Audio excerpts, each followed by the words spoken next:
Bonjour à toutes et à tous, bienvenue dans cette édition consacrée à l'actualité du littoral en cette veille de week-end.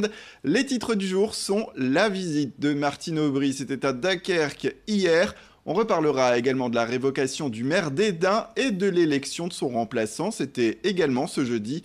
On fera un point toujours en images sur le nouvel abattoir de Fruges et on parlera sport avec l'USBCO. Et comme promis, on commence avec le sujet dunkerquois qui rayonne partout en France. Il y a un an, quand le maire de Dunkerque, Patrice Vergrit, a lancé la gratuité dans les transports en commun dans l'agglomération, de nombreux maires ont applaudi l'initiative et cherchent pour certains à reproduire le mouvement.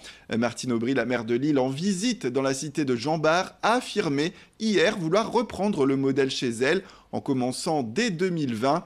Rémi Desremeaux revient sur ce sujet. Et si les transports en commun devenaient gratuits dans la métropole lilloise? En tout cas, Martine Aubry a demandé ce jeudi, lors d'une visite à Dunkerque, une gratuité partielle des transports en commun au sein de la MEL pour 2020. Elle concernerait les personnes en situation de handicap, les retraités, les étudiants et les moins de 18 ans. Les personnes concernées pourraient économiser jusqu'à 29 € sur leur abonnement mensuel. Lors des pics de pollution, les transports en commun seraient gratuits. Mais sauf que cette fois-ci, cela concernerait tout le monde. Martine Aubry a posté d'ailleurs sur Twitter la lettre qu'elle a adressée au président de la MEL, Damien Castelin. Elle envisage une gratuité progressive des transports. Pourquoi? Car un passage immédiat engendrerait pour l'instant trop de pertes à la métropole lilloise. Pourtant, l'objectif à terme, c'est bien de suivre le mouvement lancé par le maire de Dunkerque, Patrice Vergrit. Pour rappel, depuis septembre 2018, Dunkerque est devenue la plus grande ville d'Europe à proposer des transports entièrement gratuits. Calais prévoit la gratuité totale en 2020 et Lille pourrait donc suivre. En voilà en tout cas une grande annonce qui fera certainement partie du programme électoral de Martine Aubry. La maire de Lille pourrait officiellement annoncer sa candidature aux élections municipales d'ici la fin du mois. Et après la révocation du maire d'Hesdin, Stéphane Sikowski-Samier, il fallait convoquer le conseil municipal pour élire un nouvel édile. C'est ce qui a été fait ce jeudi 5 septembre au soir devant de nombreux Hédinois venus spécialement pour l'occasion. Le nouveau maire Gérard Lozinguet, ancien premier adjoint de l'élu, a donc pris ses fonctions, c'est officiel. Et si beaucoup d'élus disent redouter ce qu'ils pourraient encore trouver, ils se disent tout de même soulagés. Ils peuvent désormais travailler, disent-ils, sereinement. Place aux propos du nouveau maire. Ces 5 dernières années, moi j'ai quand même j'ai bien travaillé, j'ai beaucoup donné, j'ai bien travaillé quand même pour la ville. La fin a été difficile forcément depuis pas mal de mois, hein, mais je travaillais encore pour ma ville et je voulais à tout prix qu'on s'en sorte. Je voulais à tout prix terminer tout ce qui est opaque. Hein. La transparence, elle doit revenir. C'est l'argent des Hédinois, en résumé. Je ne vais pas en dire plus, ça résume tout. Et on en vient à la première pierre de l'abattoir multi-espèces de Fruges qui a été posée hier. Un complexe construit sur la zone industrielle de la Petite Dimerie, dont la mise en service est prévue en janvier 2021. Il sera le seul abattoir de ce genre à gestion publique dans le Nord et le Pas-de-Calais. Un investissement de plus de 7 millions d'euros financé par différents acteurs publics a été nécessaire. Ils permettront, ces millions d'euros, de créer une vingtaine de postes également. Un projet qui était d'ailleurs en discussion depuis plusieurs années, qui permettra, selon Philippe Ducrot, le président de la communauté de communes du Haut-Pays, de mettre en avant le savoir-faire du territoire.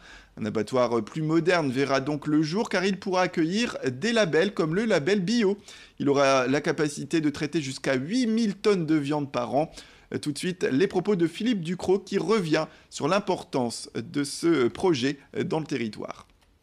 L'enjeu, c'est de garder un outil de proximité, un outil indépendant, autonome des grands groupes agroalimentaires industriels pour permettre aux éleveurs locaux et aux petits acteurs de la viande de notre territoire et des territoires voisins d'avoir un outil pour traiter leurs animaux. La spécificité de ce type d'outil, un petit abattoir, ça permet de traiter des filières courtes et des petits lots d'animaux, donc les animaux bio, les labels de qualité tels Saveur en Or, les porcs des Hauts-Pays.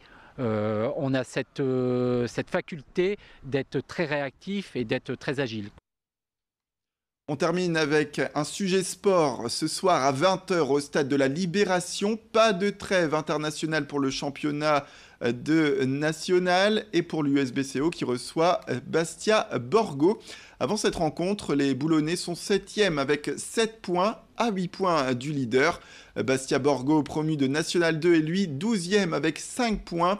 Une victoire lors de la deuxième journée. Il reste surtout une défaite 6-2 contre un autre promu, c'est le Puy, chez eux. Nul doute qu'ils vont venir avec un esprit revanchard à la Libé et que ce match est loin d'être joué. Si les Boulonnais font un début de saison en demi-teinte, ils restent tout de même sur 2 victoires, on le rappelle, de suite, 2 victoires qui sont consécutives et ils sont donc toujours invaincus à la Libé. Déjà l'année dernière, il avait fallu attendre le mois de novembre pour voir une défaite des Rouges et Noirs dans leurs enceintes. La conférence de presse d'hier a permis d'en savoir davantage sur ce qui attend l'équipe du Littoral désormais. La solidité, elle est importante partout, mais on sait que dans un parcours, en ayant des ambitions, le parcours à domicile il est très important. Donc voilà, l'autre aspect, c'est qu'on a des supporters, on a un public qui est en attente de voir des choses sympas, des victoires, de l'envie, des joueurs qui se bagarrent. Et voilà, c'est à domicile, à chaque fois, il y a à la fois une motivation supplémentaire, mais aussi une pression supplémentaire que les joueurs doivent être capables de transformer en énergie et en énergie positive pour se transcender.